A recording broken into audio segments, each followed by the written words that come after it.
My name is Nora.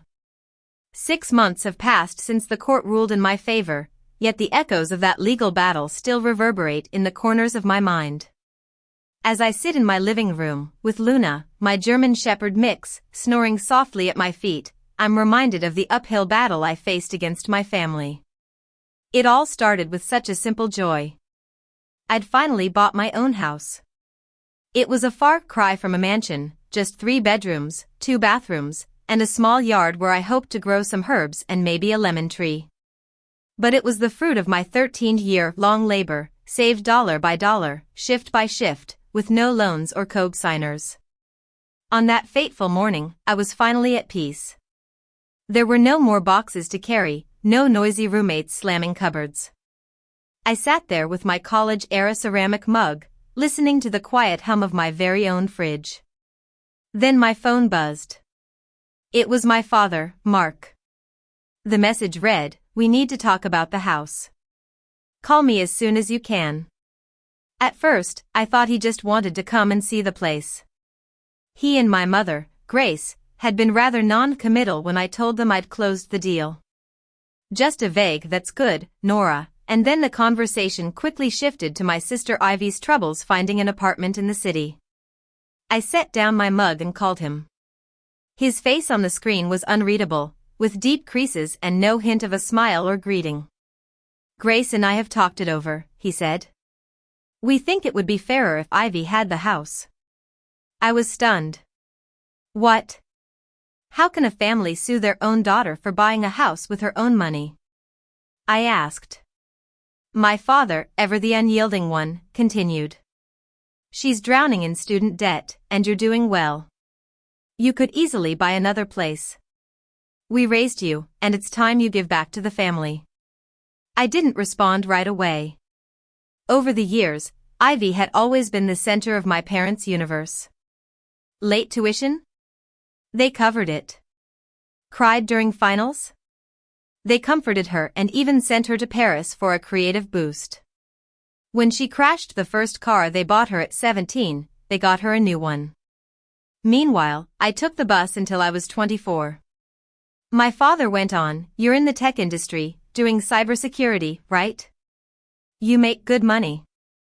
Ivy's in a really tough spot. She's trying to build a career, and this house could be her foundation." Just then, my mother's face joined the call. Still in her dressing gown, with that calm and gentle voice that always made the most outrageous demands seem reasonable. "Nora," she said, "we gave you everything we could. Now we're just asking you to do the same for your sister." I was boiling inside, but I managed to say, "You didn't give me this house." My mother nodded and said, "No, but we raised you and supported you. You wouldn't be where you are without us." I couldn't help but think about all the times I'd asked for help as a young adult. Whether it was money for books, rent, or just a code signature, the answer was always the same: "We're focused on Ivy's education right now." Eventually, I stopped asking and learned to scrape by on tips and instant noodles. At 35, I'd signed the deed, made the down payment of $80,000 from my own savings, set up the utilities, and moved the furniture myself. And here they were, asking me to just give it all away. "You're being selfish," my mother said. That word stung like 1,000 needles. It was as if choosing to keep what I'd worked so hard for was a sin. My father then leaned in, his face hardening. "You have a moral obligation to this family." I didn't yell or explain. I just hung up. A week later, a courier brought me some legal documents. My parents, Mark and Grace, were suing me. The claim was that I'd failed to repay the familial debt relief. They wanted me to transfer the house to Ivy, assume the remaining mortgage payments, and pay $300,000 in compensation for emotional harm. It was as if they'd put a price tag on my entire existence. I sat on the bare-walled living room floor, feeling like the house was no longer mine but just a piece of evidence. They were saying I owed them because of their early investment. It was as if my life was a portfolio they had the right to manage. But that's not how I remembered it. I started working at 16. My first job was delivering pizza, followed by bagging groceries, cleaning movie theaters, and even spending a summer sorting dead letters at the post office. By 18, I was on my own. I skipped prom because I was saving for a beat-up 1999 Honda with high mileage and a broken rear view mirror. I lived in small, bleach-smelling studio apartments. I went to community college and took night-time coding classes. It was all blood, sweat, and tears. Meanwhile, Ivy was in Spain, finding herself. She studied art at a prestigious private college, had spring breaks in Barcelona and summers in Florence. My parents footed every bill, from tuition to vacations and even the clothes for her art projects. I still remember emailing my mother during my freshman year, asking for $130 to buy a textbook for a crucial class. Her reply came that same night, "We're focusing our financial support on Ivy right now. Hope you understand." And I did. I stopped asking for help. The day after I was served the lawsuit, my mortgage company called. They'd received a copy of the lawsuit and wanted to confirm if there was a secondary claimant on the deed. "No," I said, "just me." The long silence on the other end spoke volumes. Even they thought the whole thing was crazy.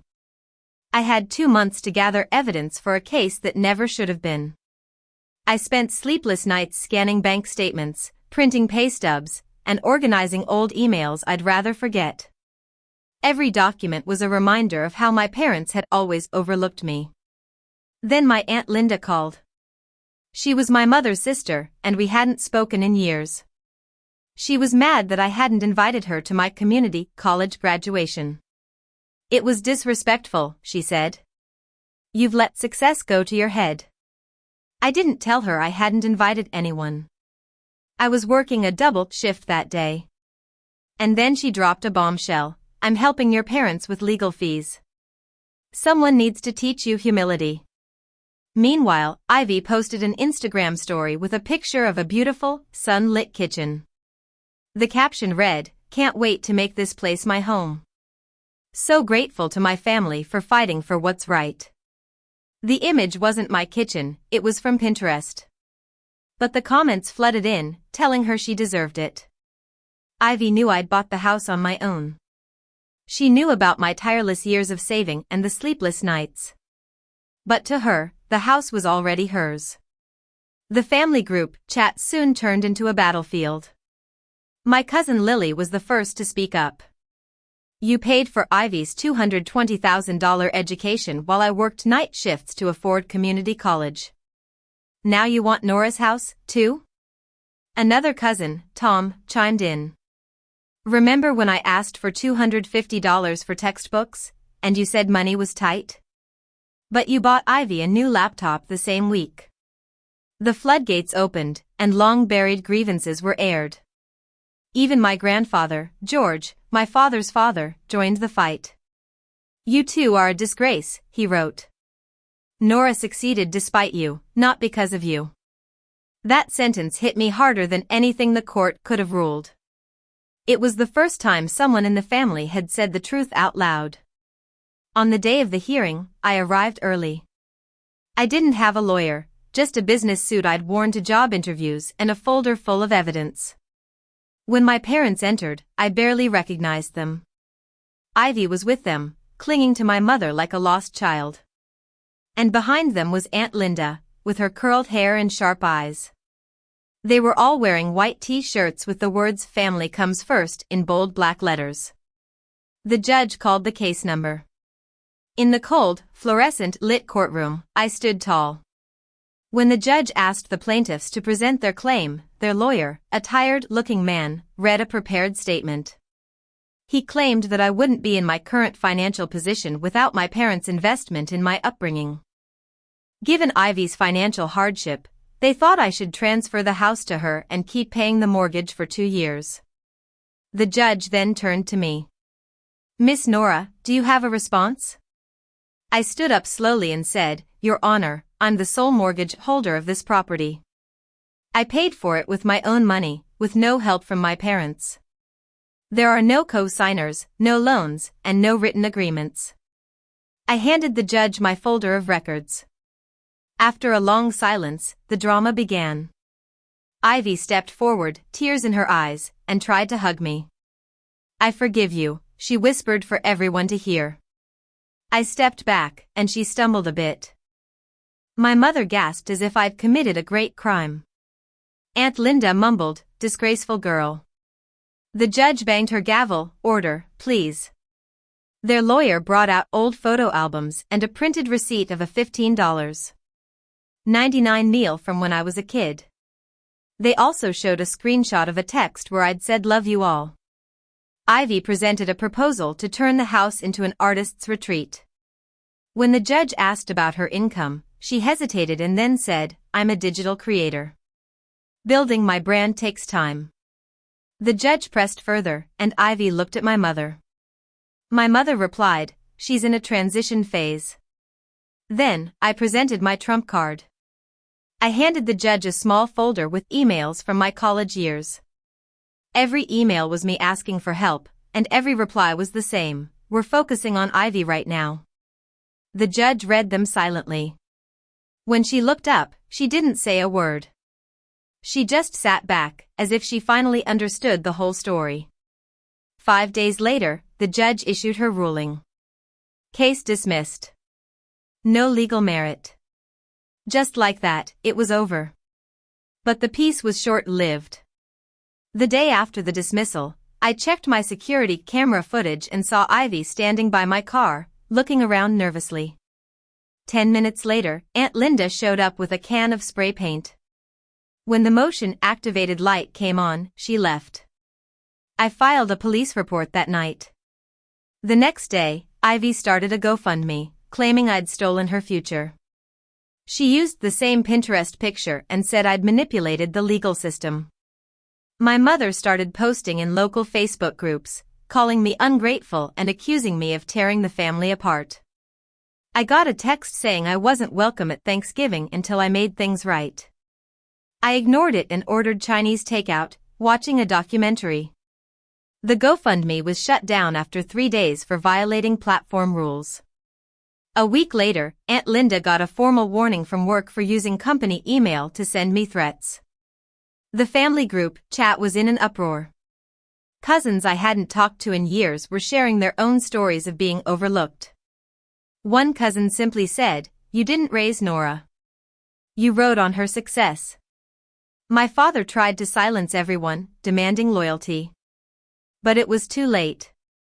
Grandpa George sent me a message that night: "You did the right thing." I wish I'd said that sooner. Now, 6 months later, I'm still not speaking to my parents. They still send texts, but I don't reply.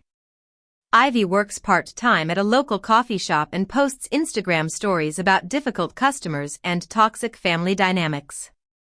The artist's retreat she planned never materialized. Grandpa George has started visiting me every Sunday. He brings groceries and tools for my garage. He recently showed me a photo of my community college graduation. I hadn't known he was there, watching from the back. "I'm proud of you, Nora. You didn't let them take what wasn't theirs," he said. As I look at the deed in the drawer by the window, I know this house is more than just bricks and mortar. It's a symbol of my independence, my resilience, and my refusal to let others rewrite my life.